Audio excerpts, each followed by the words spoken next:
गांव खरक राजापाना शिव मंदिर के अंदर श्रावण मास के द्वितीय दिवस पर कृष्ण पक्ष में उत्तराषाढ़ा नक्षत्र के अंदर गरकर्ण में शनिवार को श्री शिव पुराण का तीसरा दिवस आरंभ करने से पूर्व प्रथम पूज्य गणेश जी के चरणों में प्रणाम करते हैं, माँ भगवती के चरणों में प्रणाम करते हैं, अपने अपने माता पिता, अपने गुरुजनों, अपने कुल देवता कुल देवी के चरणों में प्रणाम करते हैं। 9 ग्रह 16 माताएं 27 नक्षत्र सबसे प्रणाम करते हैं, सबका आवाहन करते हैं कि वो आएं और कथा में हमारे ऊपर आशीष बरसाएं। स्थूल रूप में व सूक्ष्म रूप में सभी पधारी आत्माओं का स्वागत करते हैं।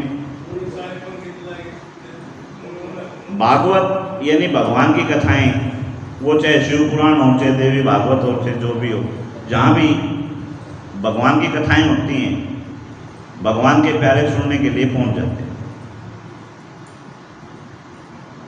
शिव महापुराण, भागवत और देवी पुराण तीनों के अंदर ये वर्णन आया है कि कथा का आयोजन जो करते हैं या करवाते हैं या होता है जैसे भी, तो सबसे पहले जो कथा करने वाला है उसके लिए ऐसा आसन होना चाहिए जिस पे वो बैठ के कथा कर सके, उसको तकलीफ ना हो।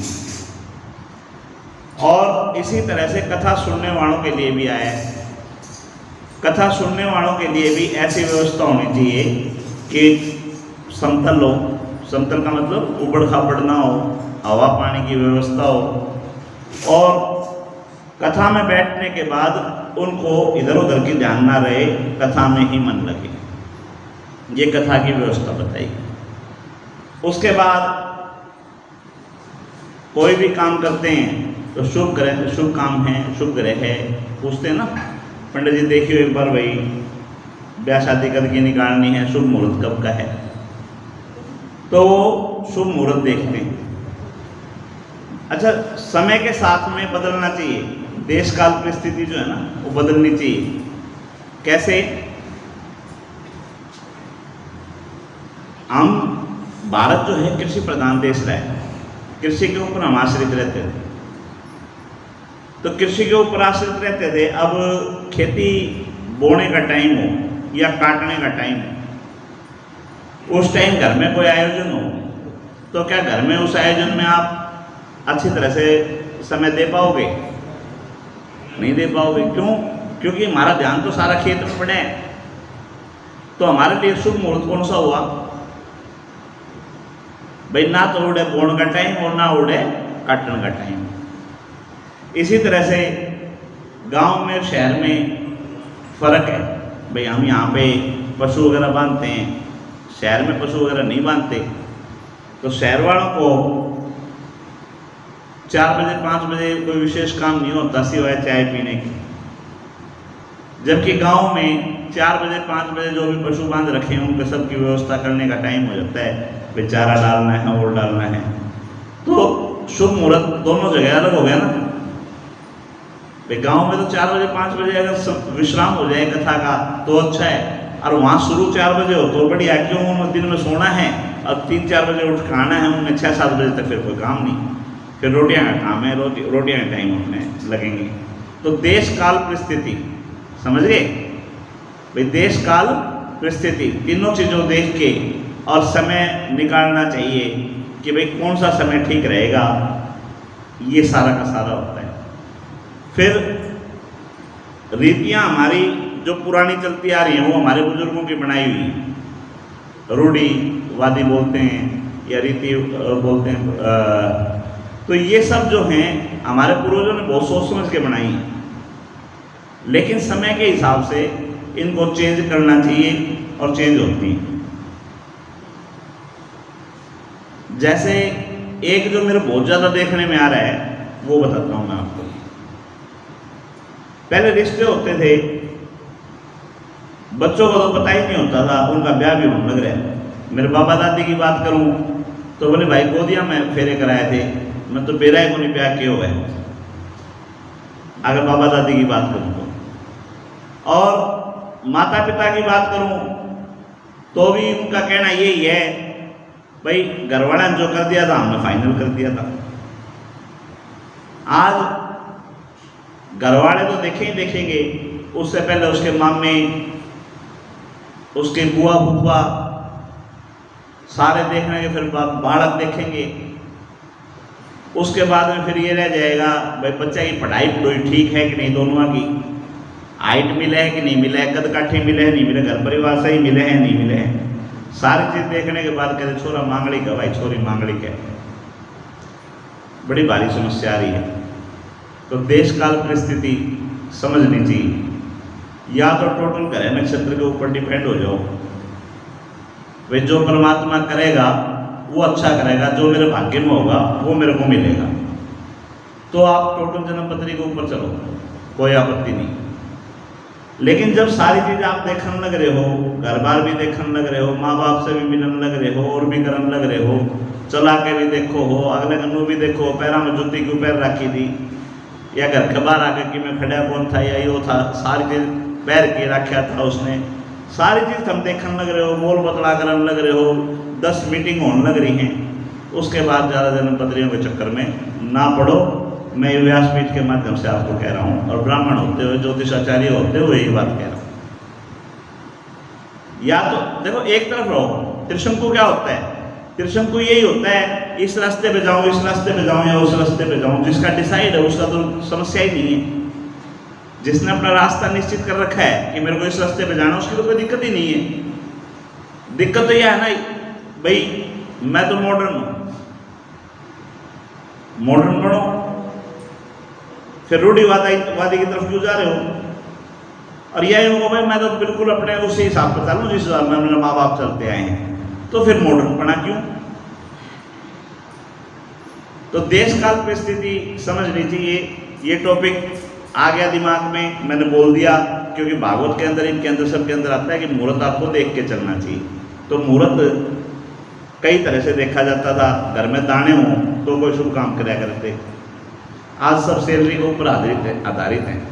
भाई तनख्वाह होगी तो काम बनेगा। तो एक तो मुहूर्त ही है 1 तारीख के आसपास में करो, जब हाथ में पैसे हों। छुट्टियाँ चाहिए तो छुट्टियाँ के हिसाब किताब में शनिवार इतवार के आसपास में करो। शास्त्रों में हमारे कहीं नहीं लिखा रात की शादी का। रात को तो निशाचरों का काम बताते हैं, लेकिन आज दिन में फुर्सत नहीं, एक काम। दूसरी बात, लाइट वगैरह, डेकोरेशन वगैरह जो है वो दिन में अच्छी नहीं होती, वीडियोग्राफी अच्छी नहीं होती, तो दूसरा काम रात का। तो भाई रात को करते, फिर शास्त्रों को इसमें क्यों इन्वॉल्व करते हो? नहीं भाई, जब चलानी अपनी है पंचायत, ये सारी सही बात है, लेकिन रास्ता पानी यहीं से जाएगा, तो फिर पंचायत का क्या वो है माध्यम। ऐसे ही तारा डूबना बोलते हैं या चौमासा बोलते हैं, अपने यहाँ बोलते हैं चौमासा। चौमासे का भी एक प्रावधान है। क्या प्रावधान है, कोई बताएगा चौमासे के लिए क्या क्या होता है? चौमासा 4 महीने बरसात के गिने जाते हैं, जिसको हम चौमासा बोलते हैं। यही बोलते हैं ना। इसको जैनियों में चतुर्मास बोल देते हैं, हम हरियाणा में चौमासा बोल देते हैं। ये चतुर्मास भगवान राम के समय में भी आए थे। जब माँ जानकी को रावण उठा ले गया और भगवान उनको ढूंढने के लिए गए, सुग्रीव के द्वारा, सुग्रीव को राजपाट दे दिया किष्किंधा का। सुग्रीव ने कहा कि महाराज चलो अब माँ जानकी की खोज करेंगे। भगवान राम ने कहा नहीं, चतुर्मास लगा हुआ है, अभी 4 मास हम कहीं नहीं जाएंगे। 4 मास कर रखो। क्या कारण था उसका? जिसकी घरवाली उठा रखी है वो नु कहे ढूंढने नहीं तो कौन जाऊँ, 4 महीना पाछे चलेंगे। है जी, कितनी बड़ी बात है भाई। घरवाली को खोजने के लिए भी वो 4 मास के लिए रुके। क्यों रुके थे, क्या कारण था? सिर्फ विशेष कारण ये था कि किष्किंधा की सेना जो उनको खोजने के लिए जाना था माँ को, भगवान ने कहा कि चतुर्मास है, जितने भी जीव हैं वो अपने बिलों में से बाहर आ जाते हैं।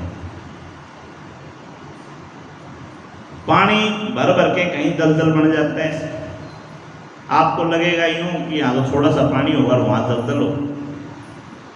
कहीं ऐसा ना हो इस चतुर्मास में हम जाएं माँ जानकी को खोजने और यहाँ अपनी सेनाएं गवा बैठे।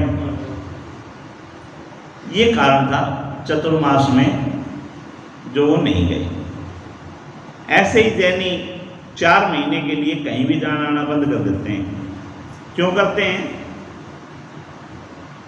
यही कारण उनका है कि छोटे मोटे जीव जंतु सारे अपने बिलों को छोड़ के बाहर आ चुके होते हैं और वो अहिंसा परमो धर्म का पर विश्वास करते हैं कि भाई चलने से हमारे वो जीव जो हैं पैरों के नीचे ना आ जाए।